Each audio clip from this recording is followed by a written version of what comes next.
પીએમએસમાં તમારું જ્યારે વજન વધતું હોય, મતલબ મેનોપોઝમાં માસિક બંધ થયા પછી તમારું વજન વધ્યું હોય, એ વખતે તમારા બોડીમાં એસિડનું પ્રમાણ વધેલું હોય છે.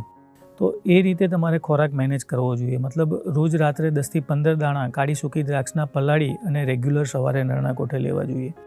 બીજું કે પીએમએસમાં તમારે રોજ 3-4 કેળાનો ઉપયોગ કરવો જોઈએ. કેળું આ સમય દરમિયાન બહુ જ સારું છે. એક તો આપણા બોડીને સ્ટ્રેસ ફંક્શનને ઇમ્પ્રૂવ કરે છે અને એની અંદર નેચરલ કેલ્શિયમ રહેલું છે.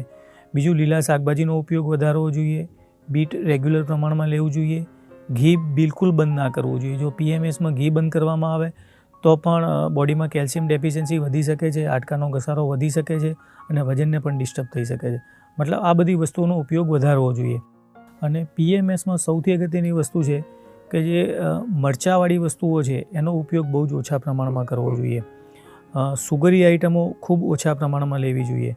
બપોરે સૂઈ રહેવું નહીં, રાત્રે ઉજાગરા ના કરવા અને કોઈ પણ હાર્ડ એક્સરસાઇઝ ના કરવી. આ પ્રમાણે એમને મેનેજ કરવું જોઈએ.